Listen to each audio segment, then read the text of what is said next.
En bon français, qu'est-ce, K-E-S-S-E, accent aigu, qu'est-ce que tu vas faire? Peux-tu arrêter de niaiser? Ben non, faut pas les contrarier, ça a complètement dégénéré. La rencontre du Trisac Dumont. Hey, tente-moi pas. Monumental. Salut Benoît. Ouais, Mario. Hey, Donald J'invite Trump les gens Oui. Mais ce matin, là, j'invite les gens à se prendre un petit verre de jus de pomme au lieu de jus d'orange, là. Arrêtez, là. Les pommes, c'est ici au Québec. On est capable de se faire du jus.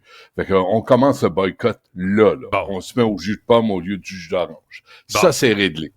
Mais là, Donald Trump dit qu'il n'y a pas besoin du Canada. Non. Pas besoin de notre pétrole, pas besoin de rien. En fait, il n'y a pas besoin du Canada. Ben, il a raison. Il a besoin de quoi? Ils ont tout, sauf une affaire. Puis, je t'ai écouté avec Stéphane Bureau, puis je suis désolé, mais il manque une affaire dans l'analyse, là. L'eau. Et il y avait un article dans Le Devoir le 30 décembre 2024. Hey, Le Devoir, quand vous avez des bons articles, mettez pas ça le jour où personne lit votre journal. Tu sais, gardez ça pour le mois de janvier. Mais c'est de Stéphane Baillargeon qui est allé analyser ce qui se passe aux États-Unis. Il parle du Colorado. C'est un fleuve de 2330 kilomètres. Son débit a chuté de 20% en un siècle. Et là, il explique c'est quoi la consommation, tu sais, l'utilisation de ce fleuve. Où est-ce que ça se rend? À quel point l'agriculture en pompe 55%. Et que ça aussi, il y en a, l'agriculture pour faire pousser de la nourriture pour les animaux, pour la viande. Donc, les hamburgers qu'on mange dans les séries, dans les franchises de fast-food, contribuent à assécher le Colorado. Et là, l'option, c'est de brancher une connexion au Grand Lac, au lac Michigan, pour fournir l'eau dans le sud des États-Unis. Donald Trump n'a pas besoin du Canada, je pense qu'il a raison, sauf pour l'eau. Et là, je vois pas, je sais pas toi, les politiques, il y a des ententes, il y a des traités, il y a des lois entre certains États américains et le Canada, le Québec entre autres, mais un plan de match réel pour protéger notre eau, parce que déjà, on la protège pas. On a des redevances ridicules. Pepsi, Coke, tout le monde vient pomper de l'eau au Québec. Et là, on a vu, puis d'ailleurs, je viens de trouver une photo sur X, Mario. Regarde ça, Jean-François.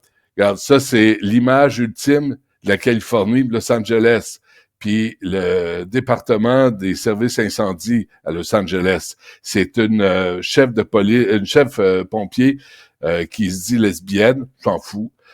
Mais les camions, les bonnes fontaines qui sont sèches, qui fonctionnent pas, ben on a pris le temps de décolorer aux couleurs de la communauté LGBTQA, BD, CD, WXY. Plus. Ouais. Fait que là, tu dis, c'est quoi les priorités? Puis là, les gens sortent puis disent, hey, mal géré, vous avez mal géré la forêt, vous avez mal géré l'eau, mais il va falloir qu'on ait une entente. Là, Trudeau s'en va. On sait pas qui va être à la tête du pays. Peut-être Poilievre. Peut-être que M. Poilievre devrait s'attarder à réfléchir. Il a beaucoup pensé au pétrole de l'Alberta.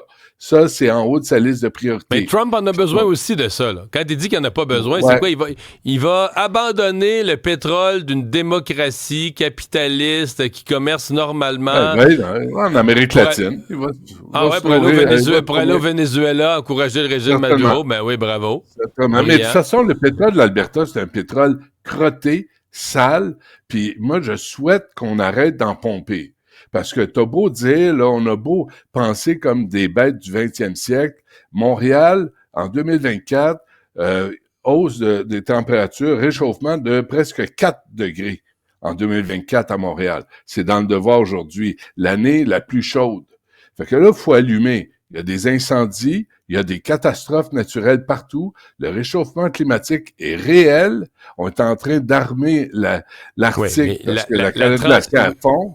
Oui, mais la transition énergétique se fait, Benoît, mais on tombera pas à pétrole zéro l'année prochaine, là. On tombera pas à pétrole zéro, mais hier, Philippe Richard-Bertrand parlait du maire de Prévost qui dit hey, savez-vous quoi? Si vous voulez faire peur à Trump et à Elon Musk, ouvrez donc les frontières aux véhicules électriques chinois. Mais ça, c'est brillant, la sortie du maire de Prévost. Là. Ouais, parce que, dans le fond, nous, le Canada, ce qu'on a fait, sur les véhicules chinois, on a imité les Américains. Les Américains ont annoncé, on met 50%, là, on met 50% de tarifs dessus, puis le Canada, le lendemain, on a dit, nous aussi. Fait qu'on a juste à pas dire nous aussi, on a juste à enlever ce tarif-là. Les véhicules chinois vont inonder les véhicules... 700 kilomètres 750 km d'autonomie pour un véhicule de 30 000 là. Ben pas de 70 000, pas de 90 000. Là. Et c'est quoi le combat ultime? Défendre l'Ontario et son industrie automobile. Le Québec en a plus. On nous a laissé tomber. On a financé ou les réchauffements climatiques ou le combat contre les gaz à effet de serre. Moi, je prends pour le combat contre les gaz à effet de serre. Alors, on veut devenir un allié de la Chine contre les États-Unis. C'est ça, là, tu sais, qui se dit, on veut-tu vraiment ça, là? Trump est capoté, mais on veut-tu vraiment ça pour 4 ans de Trump? Ça et des véhicules électriques à rabais, vraiment pas chers, et qui va faire qu'on va moins polluer. Tu sais, on a 1000, je t'informe ce matin, Mario, parce que j'ai vérifié, je ne savais pas, j'ai vérifié, 1065 km à Montréal, piste cyclable. La ville est quand même... C'est pas assez. Moi, je propose de doubler ça d'ici 2 ans, fermer des rues. Ça s'en vient. Ça s'en vient. Bon, parfait. Ça s'en vient. Mais ça, je vais me présenter à Projet Montréal, fait que j'essaie de me faire un programme. Ah oui? Je savais pas que tu n'avais pas d'ambition à ce point-là. Quadrupler les kilomètres de pistes cyclables. Le pouvoir te manque, hein? Le pouvoir politique. mais dans The Guardian, en Grande-Bretagne, on a atteint sur la planète 1,5% de réchauffement climatique. L'incendie majeur, la catastrophe à laquelle on vient d'assister en Californie, ce n'est pas un hasard. Ça tombe pas du ciel, c'est réel. Alors, s'il y a eu réchauffement climatique, s'il y a eu sécheresse, mauvaise gestion de l'eau, mauvaise gestion de la forêt, là, t'as écoute, on parle de plus de 2000 maisons qui ont été brûlées. Je pense qu'on est rendu maison, bâtiments commerciaux, garages et tout, on est rendu à 10 000. Là. Bâtiments de toutes sortes, de toute espèce. Là. Mais là, tout ça doit être reconstruit.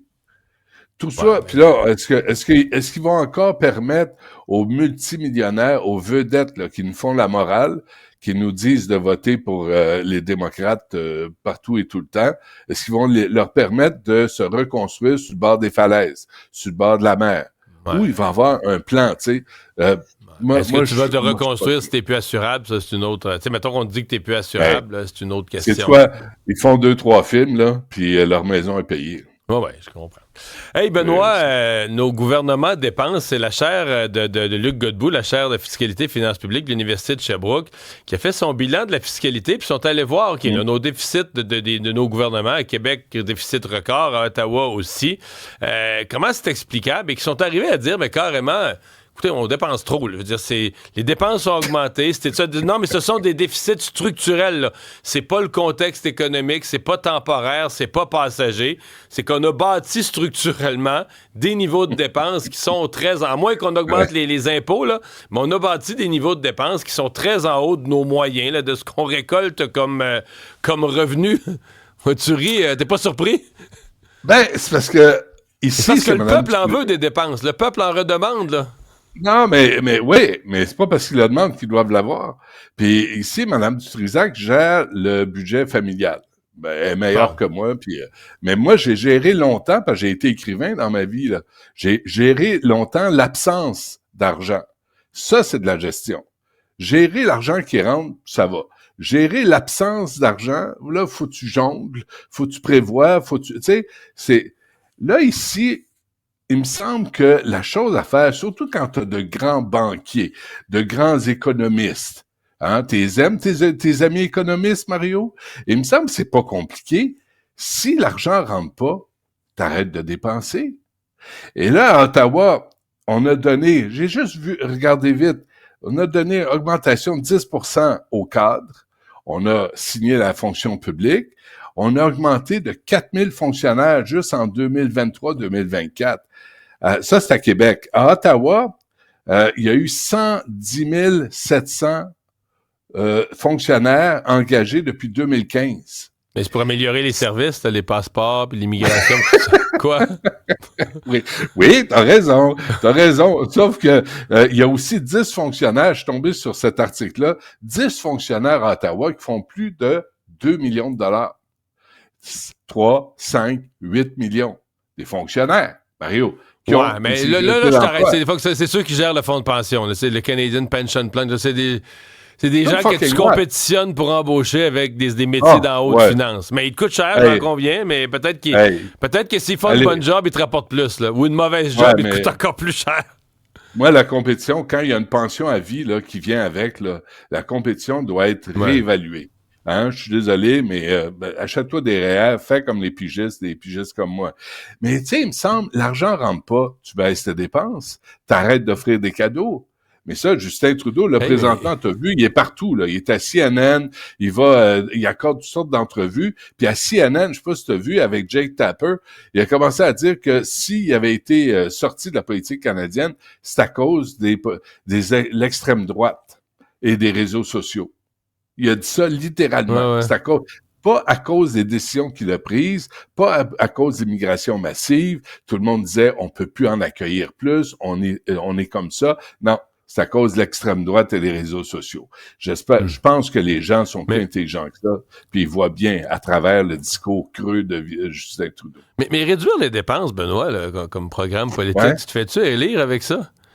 Moi, je connais un gars qui promettait ça il y a 20 ans, puis à cette heure, il fait de la radio le matin avec un vieux barbu. Mais je pense que ce gars-là, c'est quoi? Il est pas rien qu'un vieux barbu parce qu'il y avait pas une bonne équipe avec lui. Ah, OK. Moi, j'étais pas bien entouré, c'est ça. Ben, je suis sérieux, t'étais pas bien entouré. T'avais pas, tu sais, t'étais tout seul à la tête de la DQ. Il y avait du monde qui manquait autour de toi. Puis ce que tu proposais, moi, je me souviens d'une entrevue, t'étais venu au Frontières, puis tu parlais non, avant ça, Avant ça. On s'est interviewé plusieurs fois. Ça fait longtemps qu'on s'aime. Ben, c'est parce que moi, je trouvais que c'était des idées qui devaient être entendues. Les gens pouvaient décider après, mais tu parlais de l'accès aux écoles, puis de permettre aux parents de choisir leurs écoles. Tu te souviens de ça? Oui, ça faisait partie de ton programme. Alors, tu sais, si on dit la vérité aux gens, puis on arrête de jouer, surtout aujourd'hui, surtout avec le catinage de certains politiciens, je pense que ça pourrait passer, mais ça prend une équipe crédible. Et ça, on l'attend, là. Tu sais, Pierre, tu recevais Paul Saint-Pierre Plamondon, tu sais, ils sont 4, ils sont 5, ils sont 4. Il va falloir qu'on ait une équipe crédible autour de lui pour voir si ça a du poids. Mais pour l'instant, faut dire la vérité aux gens, puis il faut arrêter de dépenser, faut faire des choix. Puis c'est comme les familles. Les familles, quand l'argent rentre moins, ben tu fais des choix. On est capable de faire ça collectivement. Dans le cas du gouvernement, l'argent rentre à pleine porte, mais on trouve le moyen d'en dépenser encore plus. Et je te souhaite une bonne fin de semaine. Moi, je vais enlever mes lumières de Noël. Il est temps. Salut.